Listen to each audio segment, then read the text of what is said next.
Bien, merci de bien vouloir prendre place, s'il vous plaît.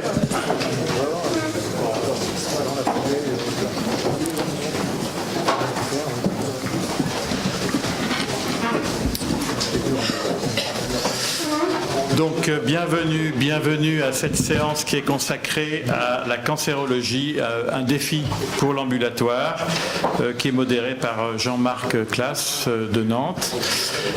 Avant de passer sur le vif du sujet, on va écouter le rapport de la séance de la semaine dernière.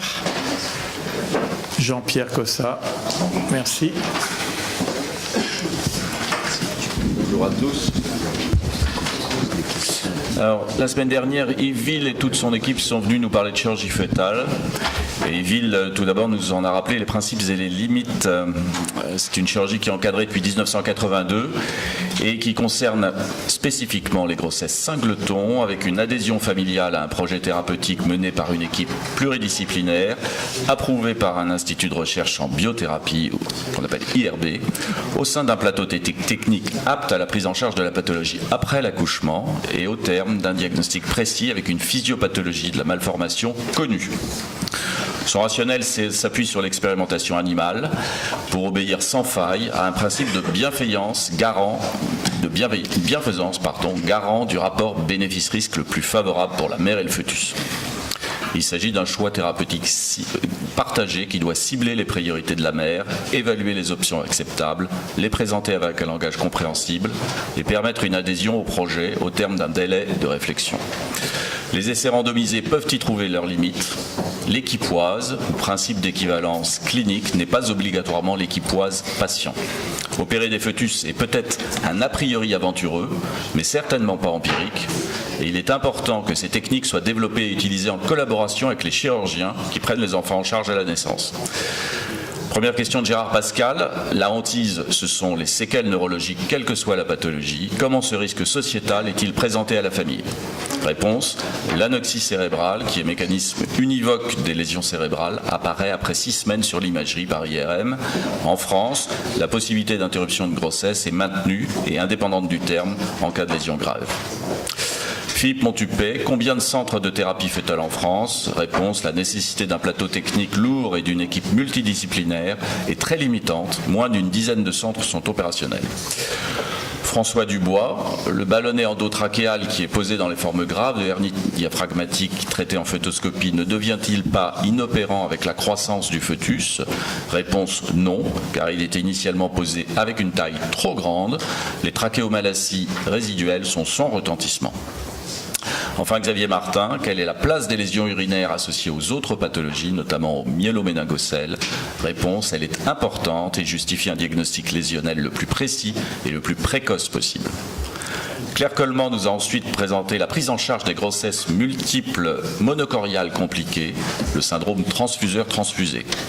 Il s'agit de la complication la plus fréquente des grossesses gémellaires monocoriales, 10 à 20%, à l'origine d'une mortalité périnatale de 90% et d'une morbidité neurologique de 50%.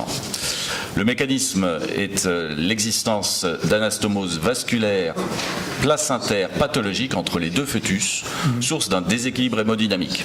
Le traitement de référence est depuis 2012 la coagulation de l'ensemble de l'équateur vasculaire in utero, avec une augmentation du taux de survie des deux fœtus au prix d'un taux d'accouchement prématuré avant 32 semaines d'aménorrhée augmenté et avec un surrisque de morbidité neurologique. Une évolution technique du matériel chirurgical devrait néanmoins à l'avenir permettre de réduire le taux de rupture de membrane. Jacques Milliez, pourquoi plus de ruptures membranaires dans cette technique ? Réponse, les coagulations placentaires externes sont agressives en raison d'adhérence vélamenteuse des membranes au contact de ces foyers de coagulation. Xavier Martin, quel est le calendrier interventionnel ? Réponse, il faut intervenir avant 26 semaines d'aménorrhée. Cyril James, neurochirurgien, nous a ensuite présenté le traitement chirurgical prénatal endoscopique du myéloméningocèle. Le myéloméningocèle, qui doit être distingué du spina bifida, est défini par un défaut de fermeture du tube neural au 10e jour. La persistance de l'ouverture de la placote va générer une exposition délétère de la moelle au liquide amniotique, responsable d'une aggravation ascendante des lésions par disparition des motoneurones. Il s'agit d'une malformation d'autant plus grave qu'elle n'est pas létale, 7 à 8% seulement, à l'origine de troubles moteurs et sphinctériens constants. S'y associe en outre une désorganisation cérébrale par compression cérébelleuse en cas d'hydrocéphalie type Chiari 2. Une chirurgie de couverture in utero est donc susceptible de stabiliser le niveau d'atteinte lésionnelle, mais sans guérir. Elle permet surtout de diminuer le risque d'hydrocéphalie. Il faut souligner que la prévention de cette pathologie, qui repose sur une supplémentation en acide folique, est très mal suivie en France. Xavier Martin, comment repérer et traiter ce déficit en acide folique? La supplémentation est systématique et devrait être démarrée 3 mois avant chaque grossesse. Jacques Caton, quelles sont les indications thérapeutiques pour les moelles attachées?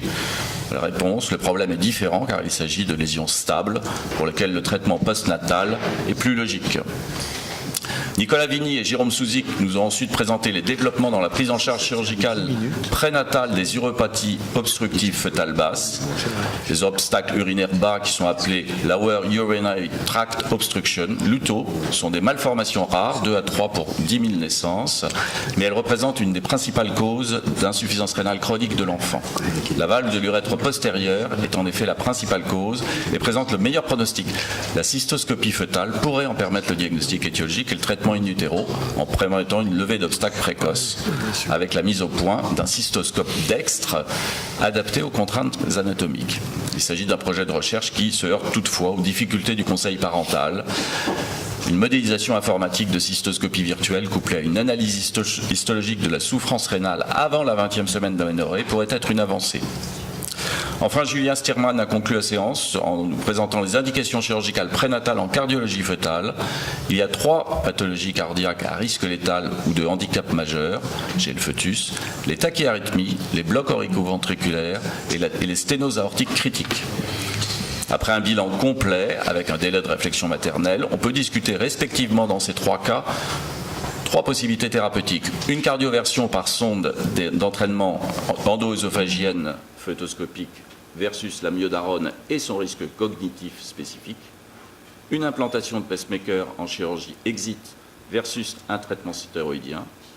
Et une dilatation aortique endoluminale par voie transthoracique versus une surveillance, puisque la chirurgie valvulaire sera de toute façon obligatoire après la naissance.